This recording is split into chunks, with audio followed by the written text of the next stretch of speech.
Halo, perkenalkan nama saya Hari. Ya, saya sekarang berada di Provinsi Riau dan saya stay itu di kota Pekanbaru.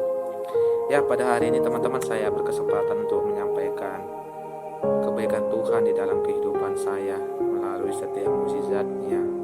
Dan di sini akan saya bagikan secara tuntas kepada kita semua. Dan kejadian ini dimulai pada waktu saya berumur kurang lebih 13 sampai 14 tahunan teman-teman. Ya, saya masih di bangku sekolah pada waktu itu, dimana sih artian katanya seorang remaja yang baru pertama kali jatuh cinta, yang baru pertama kali merasakan cinta. Ya, di sini saya akan membagikan tentang itu ya teman-teman. Dan saya menjalin suatu hubungan bersama pasangan saya pada waktu itu kurang lebih 2-3 tahunan. Dan akhirnya hubungan saya kandas karena ada faktor yang bisa dikatakan tidak ada disetujui oleh orang tua seperti itu. Ya, kenapa tidak disetujui? Karena adanya suatu permasalahan di awal yang bermula dari gereja. Ya, singkat ceritanya saja teman-teman, di gereja saya terjadi suatu hal ya antar jemaat seperti itu, dan keluarga saya bertepatan yang di kubu pro yang tidak suka seperti itu, dan pasangan saya keluarganya di kubu sebelah, dan mengakibatkanlah ibaratnya perselisih pahaman atau ketidaksukaan dan berakibatkan kepada hubungan saya. Namun walau demikian teman-temanku semua, saya tetap tidak mau ibaratnya mengakhiri hubungan saya pada waktu itu, dan saya tetap berprinsip saya akan jalan terus, dan saya berharap bahwasanya dia jodoh saya pada waktu itu. Dan pada akhirnya kandaslah hubungan ini saudara-saudari. Ya, karena saya bilang tadi faktor tidak direstui, tapi sebelum kandas itu saya sangat berjuang seperti itu ya. Saya tetap mempertahani, saya tetap membela-belain sampai saya ibaratnya sampai melawan orang tua pada waktu itu, sampai tidak mendengarkan ataupun melawan seperti itu, bahkan sampai mengurung diri ya, karena ibaratnya orang tua saya tidak merestui hubungan saya pada waktu itu. Orang tua saya sudah memberikan nasihat berupa nasihat, bahkan sampai dikatakan saya akan kenalkan sama kawan orang tua saya seperti itu, tapi saya tidak mau. Dan saya bilang juga sama pasangan saya juga tidak mau berpisah seperti itu. Dan sempatlah terjadi ibaratnya kemarin itu teman-teman, saya membuat suatu masalah seperti itu ya, masalah yang besar yang mengakibatkan orang tua saya tidak terima, yaitu saya tidak mau, salah satunya tidak mau makan, baru tidak mau yang namanya berpikiran lagi untuk sekolah seperti itu ya. Dan akibatnya prestasi saya pun yang awalnya itu bisa dikatakan masuk 10 besar ya, dan akhirnya turun atau drop ke paling bawah seperti itu, dan mengakibatkan ya kekecewaan kepada orang tua saya sampai marah besar seperti itu. Tapi saya tetap mempertahankan hubungan saya, dan saya tidak mau sekali lagi untuk berakhir pada saat itu. Dan akhirnya orang tua saya pun jatuh sakit teman-teman. Orang tua saya jatuh sakit ya, ibaratnya saya pernah sampaikan kemarin di sharing saya di dalam room. Orang tua saya sakit karena memikirkan sikap saya juga seperti itu, yang mengakibatkan orang tua saya depresi berat, stres, mengakibatkan juga mental orang tua saya drop. Dan ditambah lagi ada suatu kejadian dari pihak gereja teman-teman seperti itu ya, yang bisa dikatakan adanya suatu tindakan yang tidak sesuai dengan apa yang diajarkan Tuhan seperti itu, atau menggunakan ilmu-ilmu yang tidak baik. Dan ditambahlah sama sikap saya yang mengakibatkan orang tua saya semakin jatuh seperti itu. Dan singkat ceritanya teman-teman, saya tidak tahu harus apa yang saya katakan. Saya tidak tahu bagaimana saya berbuat seperti itu. Saya tetap mempertahankan hubungan saya. Di satu sisi saya tidak mau orang tua saya seperti ini. Dan akibatnya saya tetap mempertahankan juga. Saya melihat mama saya sakit. Kami juga membawa berobat, teman-teman ya. Membawa berobat, tapi tidak ada hasilnya seperti itu. Sampai luar kota juga tidak ada juga. Sampai pengobatan kampung juga tidak ada juga. Bahkan yang paling ngerinya, ini tidak bisa diikuti, yaitu pengobatan dari yang tidak benar seperti itu. Sudah kami lakukan juga. Tujuannya apa? Tujuannya yaitu untuk kesembuhan mama saya, tapi ternyata tidak semuanya terjadi seperti itu. Hanya hanya sekilas-sekilas saja disembuhkan, tapi tidak sepenuhnya disembuhkan. Dan akhirnya saya berpikiran, sampai kapan saya harus kayak gini? Sampai kapan saya lihat mama saya sakit seperti ini? Dan mau tidak mau, saya katakan sama pasangan saya, walaupun hati saya berat seperti itu, saya katakan kita harus berpisah. Karena dia juga telah tahu permasalahannya seperti apa. Dan akhirnya kami pun berpisah. Saya sempat drop juga karena memikirkan itu. Tapi tibalah pada saat itu saya bergereja, teman-teman ya, di gereja saya pada waktu itu. Dan saya mendapati ibaratnya perkataan hamba Tuhan pada waktu itu ya, yang dikatakan dari firman-Nya. Sebentar saya buka dulu di Alkitab, teman-teman. Sebentar ya.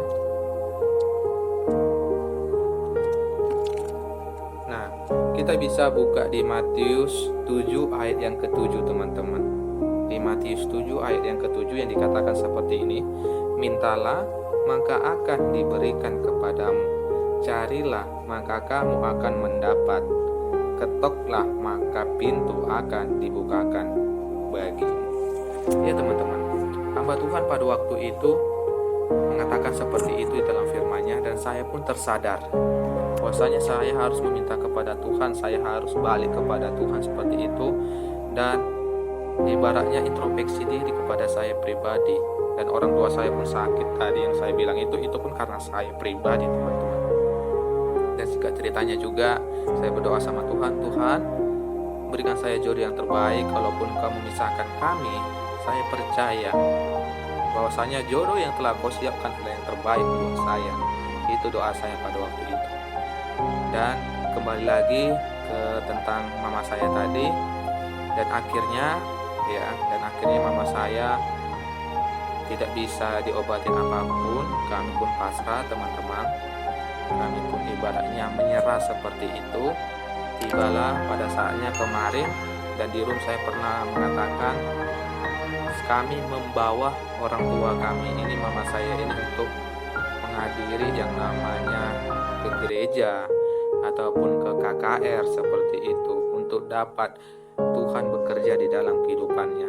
Dan tibalah di gereja pada saat itu, teman-teman, hamba Tuhan juga mengatakan bahwasanya kamu sekarang akan disembuhkan. Apapun penyakitmu, kamu akan disembuhkan, dengan catatan bahwasanya hatimu harus milik Tuhan terlebih dahulu. Dan saya pun langsung sontak terkejut seperti itu. Iya, selama ini ternyata kami tidak memberikan hati kami kepada Tuhan. Kami ibaratnya memberikan suatu jalan yang salah, yang Tuhan tidak inginkan seperti itu. Itu tadi ibaratnya berobat kampung atau berobat yang tanda kutip yang tidak baik. Dan ternyata Tuhan sangat kecewa melihat kami. Dan akhirnya kami pun tersadar satu keluarga. Dan tepatlah kemarin sebelum hari Minggu ya, saya lupa entah hari Sabtu atau hari Jumat seperti itu, bahwasanya saya katakan sama mama saya, mama, kita berdoa semua keluarga. Saya bisikan kepada mama saya, ma, kamu akan sembuh. Kita serahkan kepada Tuhan, kita kasih hati kita kepada Tuhan, maka Tuhan akan bekerja. Saya bilang seperti itu. Dan akhirnya saya berdoa beserta keluarga saya semua. Kami katakan, Tuhan, kami menyerah. Tuhan, kami pasrah. Kalaupun kau ingin mengambil mama saya pada saat ini juga, silakan kau ambil. Ibaratnya kalau engkau ingin merembut dari kami semua, silakan kau ambil. Asal mama saya bisa sembuh seperti itu. Ya bisa dikatakan berurai air mata, kami nangis semuanya karena ya kejadian itu. Karena bisa dikatakan mama saya penyakitnya itu teman-teman tidak bisa bergerak seperti itu ya. Hanya tidur saja, hanya berbaring saja, untuk ngomong pun tidak bisa ya. Untuk ke kamar mandi pun harus dipopong seperti itu. Kotorannya, tanda kutip ya, mohon maaf, kotorannya pun harus di tempat tidur juga seperti itu ya. Gimana kalau bisa diartikan itu seperti mayat hidup seperti itu teman-teman. Seperti itu keadaan mama saya. Dan akhirnya kita kembali lagi seperti yang saya katakan tadi. Kami telah berdoa sama Tuhan, kami pasrah sama Tuhan, kami serahkan pada Tuhan. Kalaupun Tuhan ingin mengambil mama saya, silakan ambil mama saya seperti itu. Tapi Tuhan ternyata melihat doa kami teman-teman.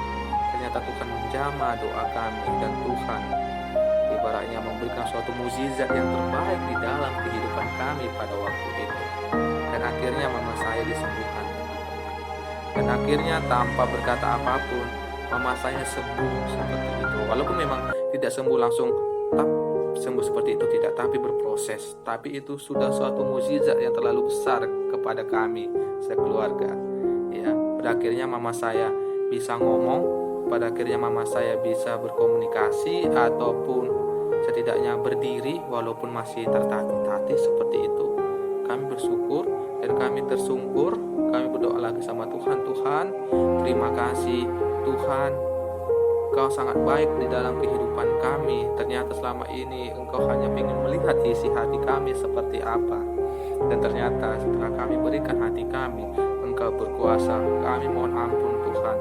Dan secara pribadi saya berdoa teman-teman, saya sampaikan, Tuhan ampuni saya. Bahwasanya saya ini tidak menjadi anak yang baik pada waktu itu. Saya tidak mendengarkan perkataan orang tua saya seperti itu. Dan saya membuat mama saya depresi pada waktu itu, dan mengakibatkan terjadilah suatu kejadian seperti ini. Saya mohon ampun Tuhan. Saya serahkan hidup saya, jodoh saya semuanya ke tangan-Mu, dan saya percaya bahwasanya kuasa Tuhan adalah kuasa yang terbaik sampai saat ini. Dan mulai dari situ saya berpegang erat di dalam prinsip saya pun teman-teman, bahwasanya saya harus berubah, saya harus serahkan kepada Tuhan ya, bahwasanya hidup saya akan diperbarui. Dan puji Tuhan, sekarang saya telah melakukan suatu hal yang baik kepada Tuhan, melayani Tuhan di dalam kehidupan saya secara pribadi. Dan akhirnya apa yang saya tidak percayakan pada waktu itu, yaitu bahwasanya mukjizat Tuhan itu tidak nyata, ternyata nyata. Dan saya berpesan kepada anak-anak muda bahwasanya jangan hanya karena hubunganmu orang tuamu itu menjadi sakit. Kalau apa yang dikatakan orang tuamu jodohmu bukan itu, maka jodohmu bukan itu. Semua orang tua itu tidak akan ibaratnya menjerumuskan anaknya ke dalam lubang yang parah. Tapi orang tua adalah suatu Tuhan yang kita lihat di dalam dunia ini. Dan bagi kamu semua yang masih memiliki orang tua, tolong jaga orang tuamu, tolong kasihi orang tuamu, dan tolong bahagiakan orang tuamu terlebih dahulu. Maka kehidupanmu dari hari ini sampai yang akan datang akan diberkati, akan dipakai Tuhan. Mau apapun yang kamu minta, mau jodoh, pekerjaan, pendidikan, maka kamu akan diberikan. Jadi mungkin hanya itu yang bisa saya sampaikan buat teman-temanku semua. Terima kasih sekali lagi ya atas ibaratnya terpilihnya saya menjadi kandidat 10 besar seperti itu. Saya terima kasih.